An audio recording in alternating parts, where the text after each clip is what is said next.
Hi friends, எல்லோருக்கும் வணக்கம். இன்றைக்கி நம்ம ப்ளவுஸில் நெக்கு அடிப்போம் இல்லையா, அந்த கிராஸ் பீஸ் வச்சு. ஒரு சிலருக்கு பார்த்திங்கன்னா அது ஃபினிஷிங் நல்லா வராமல் இருக்கும். ஸோ இன்றைக்கி நெக்கில் கிராஸ் பீஸ் எப்படி வச்சு ஜாயின் பண்ணலாம் அப்படின்னு சொல்லிட்டு தான் பார்க்க போகிறோம். அதுக்காக நான் பார்த்திங்கன்னா இன்றைக்கி கொஞ்சம் கிராஸ் பீசஸ் எடுத்திருக்கேன். நெக்குக்கு வைக்கும்போது கண்டிப்பாக க்ராஸாக கட் பண்ணி எடுத்துக்கோங்க. நேராக கட் பண்ணி எடுத்தீங்க அப்படின்னா நம்ம அந்த வளைவுலையெல்லாம் திருப்பும்போது அந்த சரியாக வளைஞ்சு வராது. ஸோ அதனால் கண்டிப்பாக கிராஸ் பீஸ் மட்டும் எடுத்துக்கோங்க. கிராஸ் பீஸ் எடுத்துகிட்டு இந்த மாதிரி ஜாயின் பண்ணி எடுத்துகிட்டு நேராக கட் பண்ணி எடுத்துக்கோங்க. நம்ம நெக்கு சைஸுக்கு எவ்வளோ வேணுமோ அந்த அளவுக்கு எடுத்துகிட்டு ஓரங்களில் பார்த்திங்கன்னா நேராக இந்த மாதிரி கட் பண்ணி எடுத்துக்கோங்க. அதுக்கப்புறமா நம்ம ப்ளவுஸ் எடுத்துக்கலாம். ப்ளவுஸில் பார்த்திங்கன்னா லெஃப்ட் சைட்லேருந்து ஸ்டார்ட் பண்ணலாம். அதே மாதிரி மோஸ்ட்லி பார்த்திங்கன்னா இந்த வி பட்டியும் அந்த ஊக்கு பட்டி வைப்பாங்கள்ல, வி பட்டி ரைட் சைடு வைப்பாங்க. இந்த ப்ளவுஸில் பார்த்திங்கன்னா நான் லெஃப்ட் சைடு வச்சுருக்கேன். ஏன்னா இவங்க அப்படி தான் கேட்டாங்க. நான் இன்றைக்கி கிராஸ் பீஸ் பார்த்திங்கன்னா 1.25 இன்ச் எடுத்திருக்கேன். நீங்கள் ஒரு 1.5 இன்ச்சு வேணாலும் எடுத்துக்கோங்க. எனக்கு 1.25 இன்ச்சு போதுங்கிறனால நான் 1.25 இன்ச் எடுத்திருக்கேன்.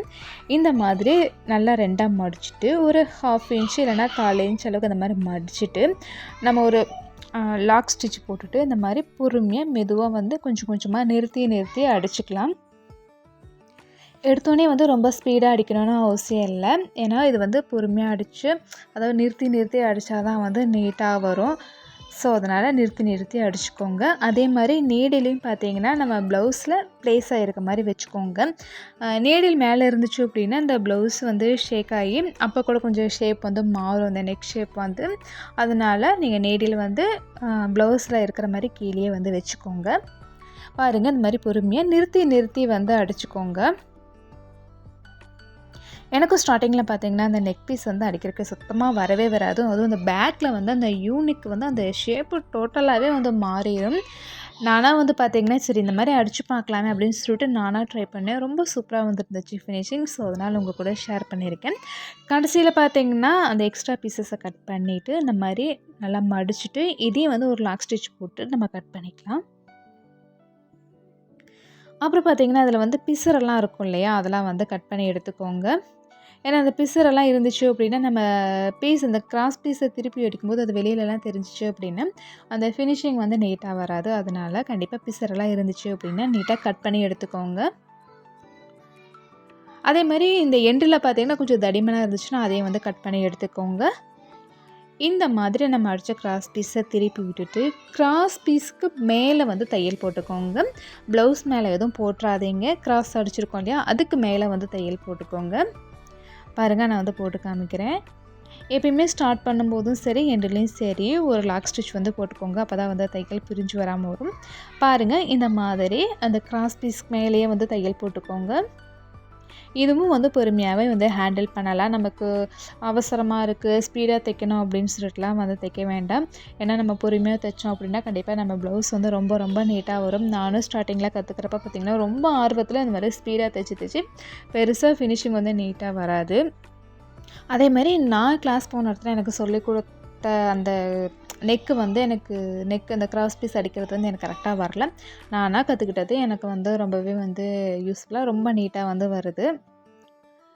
பீஸர்லாம் இருந்துச்சுன்னா கட் பண்ணிவிட்டு இந்த மாதிரி பீஸ் ரைட் சைடில் திருப்பிட்டு ரைட் ஹேண்ட் சைடு திருப்பிட்டு இந்த மாதிரி திருப்பி எண்டில் இந்த மாதிரி பாருங்கள், இந்த மாதிரி தையல் போட்டுக்கோங்க. நம்ம ஸ்டார்ட் பண்ணும்போது பார்த்திங்களா லெஃப்ட் சைடு ஸ்டார்ட் பண்ணோம். அப்படி உள்ளே அடிக்கும்போது ரைட் சைடு திருப்பிக்கோங்க. திருப்பிட்டு இந்த மாதிரி நிறுத்தி தையல் போட்டுக்கலாம். ஸ்டார்டிங்கில் யாருக்குமே வராது. ஏன்னா எனக்குமே அப்படி தான் இருந்துச்சு. நீங்கள் அடிச்சுக்கிட்டே இருந்தீங்க அப்படின்னா கண்டிப்பாக ரொம்பவே நீட்டாக இருக்கும். இதையும் பார்த்திங்கன்னா எண்டில் ஒரு லாக் ஸ்டிச் போட்டு நம்ம கட் பண்ணி எடுத்துக்கலாம். அதே மாதிரி இதோடு வேணாலும் விட்டுக்கலாம். பாருங்கள், தையல் எவ்வளோ நீட்டாக வந்திருக்கு. பிசுறு எதுவுமே வெளியில் தெரியலை. இதோடவே வேணாலும் விட்டுக்கலாம். இல்லை இன்னொரு தையலும் வேணாலும் நம்ம போட்டுக்கலாம். நான் இன்னொரு தையலும் போட்டுக்கிறேன். மறுபடியும் லாக் ஸ்டிச் போட்டு அப்படியே மேலே தையல் போட்டுக்கோங்க. இது ஸ்பீடாக அடிச்சிடலாம். ஏன்னா நம்ம ஆல்மோஸ்ட் பாதி முடிச்சிட்டோம் இல்லையா, அது இது நீட்டாக வந்துடும். அதனால் இது கொஞ்சம் ஸ்பீடாகவே அடிச்சுக்கலாம். இதுக்கும் கடைசியில் ஒரு லாக் ஸ்டிச் போட்டு நம்ம கட் பண்ணிக்கலாம். பாருங்கள் ரொம்ப ரொம்ப நீட்டாக வந்துருந்துச்சு. எனக்கும் ஸ்டார்டிங்கில் ஃபினிஷிங் வராது அப்படின்னு சொல்லி நான் சொல்லியிருந்தேன். பட் இந்த ப்ளவுஸ் வந்து இப்போலாம் வந்து ரொம்ப சூப்பராக வந்து வந்துட்டுருக்கு. ஸோ கண்டிப்பாக ட்ரை பண்ணி பாருங்கள் இந்த நெக்கு வந்து பார்த்திங்கன்னா ரொம்ப மேலே வச்சு தான் இவங்க வந்து போடுவாங்க. இதே நல்லா இறக்கமாக நல்லா வச்சு தைச்சிருந்தோம் அப்படின்னா ரொம்ப சூப்பராக வந்திருக்கும்.